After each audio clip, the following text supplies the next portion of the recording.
ನಮಸ್ಕಾರ ವೀಕ್ಷಕರೇ, ನೀವು ನೋಡ್ತಾ ಇದ್ದೀರಾ TV Vikrama. To the point ಕಾರ್ಯಕ್ರಮಕ್ಕೆ ಸ್ವಾಗತ. ನಾನು ಚೈತ್ರಾ ಸನಾತನಿ.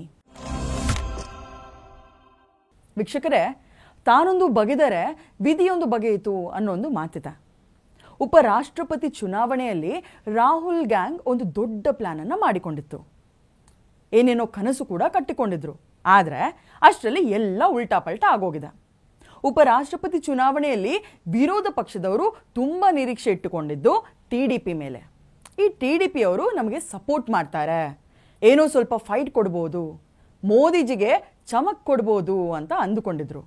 ಆದರೆ ಮೋದಿ ಅವರ ಮಿತ್ರ ಚಂದ್ರಬಾಬು ನಾಯ್ಡು ಅವರು ವಿರೋಧ ಪಕ್ಷದ ಎಲ್ಲ ಭರವಸೆಗಳನ್ನು ನುಚ್ಚುನೂರು ಮಾಡಿ ಹಾಕಿದ್ದಾರೆ. ಬರೀ ನುಚ್ಚುನೂರು ಮಾಡೋದಲ್ಲ, ಕೋಪಗೊಂಡ ಚಂದ್ರಬಾಬು ನಾಯ್ಡು ಅವರು ಹೇಳ್ತಾರೆ, ವಿರೋಧ ಪಕ್ಷದವರು ನನ್ನ ಮೇಲೆ ಹೇಗೆ ಭರವಸೆ ಇಟ್ಟುಕೊಂಡ್ರು ಅಂತ. ಇನ್ನೇನಿದೆ ಹೇಳೋಕೆ, ರಾಹುಲ್ ಗಾಂಧಿ ಮುಖಕ್ಕೆ ತುಪ್ಪುಕ್ಕಂತ ಉಗಿದಾಗೆ ಆಗಿದೆ ನೋಡಿ. ವೀಕ್ಷಕರೇ, ದೇಶದಲ್ಲಿ ಉಪರಾಷ್ಟ್ರಪತಿ ಹುದ್ದೆಗೆ ಚುನಾವಣೆ ನಡೀತಾ ಇದೆ. ಇದಕ್ಕಾಗಿ ಸರ್ಕಾರ ಹಾಗೂ ವಿರೋಧ ಪಕ್ಷ ಕೂಡ ಅಖಾಡಕ್ಕೆ ಇಳಿದಿದ್ದಾರೆ. ಒಂದು ಕಡೆ ಅಧಿಕಾರದಲ್ಲಿರುವ ಬಿಜೆಪಿ ಸರ್ಕಾರ ತಮಿಳುನಾಡಿನ ಬಿಜೆಪಿ ಮುಖಂಡ ಹಾಗೂ RSSನ ಕಟ್ಟಾಳು CP ರಾಧಾಕೃಷ್ಣನ್ ಅವರನ್ನ ಚುನಾವಣಾ ಅಭ್ಯರ್ಥಿಯಾಗಿ ಆಯ್ಕೆ ಮಾಡಿದ್ದಾರೆ. ಇನ್ನೊಂದು ಕಡೆ ವಿರೋಧ ಪಕ್ಷ ಕೂಡ ಈ ಸಲ ಸ್ವಲ್ಪ ತಲೆ ಉಪಯೋಗಿಸಿದೆ. ಯಾವಾಗ ಬಿಜೆಪಿ ದಕ್ಷಿಣ ಭಾರತದ ಅಭ್ಯರ್ಥಿಗೆ ಮಣೆ ಹಾಕಿತೋ, ಇವರು ಕೂಡ ತೆಲಂಗಾಣದ B ಸುದರ್ಶನ್ ಅವರನ್ನ ಆಯ್ಕೆ ಮಾಡ್ತಾರೆ. ವಿರೋಧ ಪಕ್ಷಕ್ಕೆ ಚೆನ್ನಾಗಿ ತಿಳಿದಿದೆ, ಅವರ ಬಳಿ ಚುನಾವಣೆಯನ್ನ ಗೆಲ್ಲೋಕೆ ಬಹುಮತ ಇಲ್ಲ ಅಂತ. ಸೊ ಈಗ ಒಂದಷ್ಟು ತಂತ್ರಗಾರಿಕೆಗಳನ್ನು ಮಾಡಬೇಕು. ಅದಕ್ಕೆ ಒಂದೇ ದಾರಿ, NDA ಕಡೆ ಇರುವ ವೋಟುಗಳನ್ನು ತಾವು ಪಡೆದುಕೊಳ್ಬೇಕು. ಅದಕ್ಕಾಗಿ ಈ ಪ್ಲಾನ್ ಅನ್ನ ಮಾಡ್ತಾರೆ. ಚಂದ್ರಬಾಬು ನಾಯ್ಡು ಅವ್ರನ್ನ ಸೆಳೆಯೋಕೆ ತಂತ್ರಗಾರಿಕೆಯನ್ನು ನಡೆಸ್ತಾರೆ. ಬಟ್ ಅದು ಫೇಲ್ ಆಗುತ್ತೆ. ವಿರೋಧ ಪಕ್ಷ ತುಂಬ ಬುದ್ಧಿಯನ್ನು ಉಪಯೋಗಿಸಿ ತೆಲಂಗಾಣದ B ಸುದರ್ಶನ್ ಅವರನ್ನ ಆಯ್ಕೆ ಮಾಡಿತ್ತು.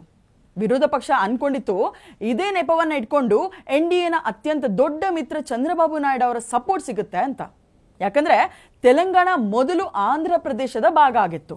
ಹಾಗೆ B ಸುದರ್ಶನ್ ಅವರು ಅವಿಭಾಜ್ಯ ಆಂಧ್ರ ಪ್ರದೇಶದಲ್ಲಿ ಜನಿಸಿದವರು. ಸೊ ತೆಲಂಗಾಣದವರ ಜೊತೆ ಆಂಧ್ರದವರಿಗೂ B ಸುದರ್ಶನ್ ಅವರು ನಮ್ಮವರು ಅನ್ನೋ ಭಾವನೆ ಬರುತ್ತೆ ಅಂತ ಅಂದುಕೊಂಡಿದ್ರು.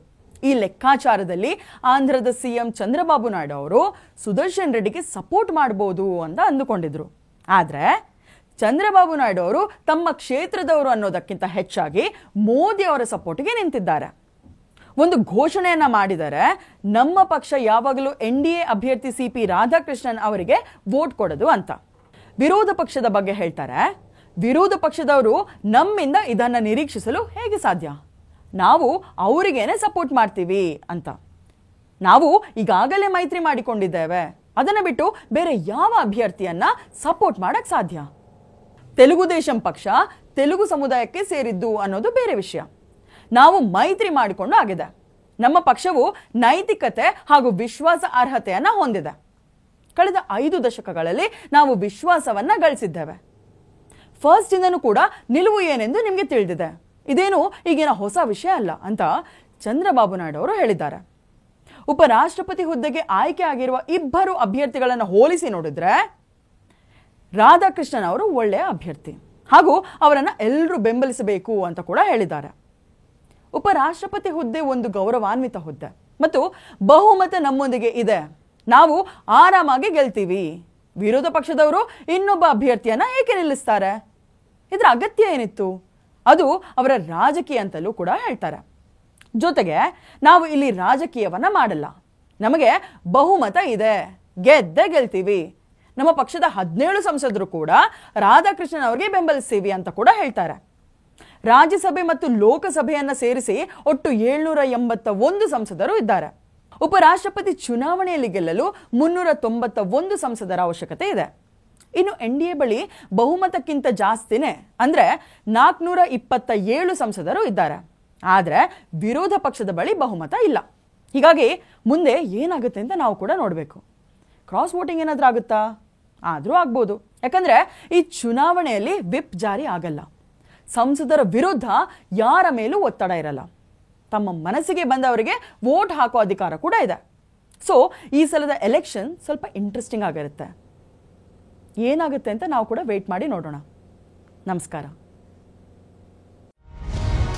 ಟಿವಿ ವಿಕ್ರಮ, ದೇಶ ನಿಮ್ಮ ಕೈಯಲ್ಲಿ. ಈ ಕಾರ್ಯಕ್ರಮ ನಿಮಗೆ ಇಷ್ಟ ಆಗಿದ್ದಲ್ಲಿ ಲೈಕ್, ಶೇರ್ ಹಾಗೂ ಕಮೆಂಟ್ ಮಾಡಿ. ಟಿವಿ ವಿಕ್ರಮದ ಕಾರ್ಯಕ್ರಮಗಳನ್ನು ನಿರಂತರವಾಗಿ ವೀಕ್ಷಿಸಲು ಸಬ್ಸ್ಕ್ರೈಬ್ ಮಾಡಿ, ಬೆಲ್ ಐಕನ್ ಒತ್ತಿ.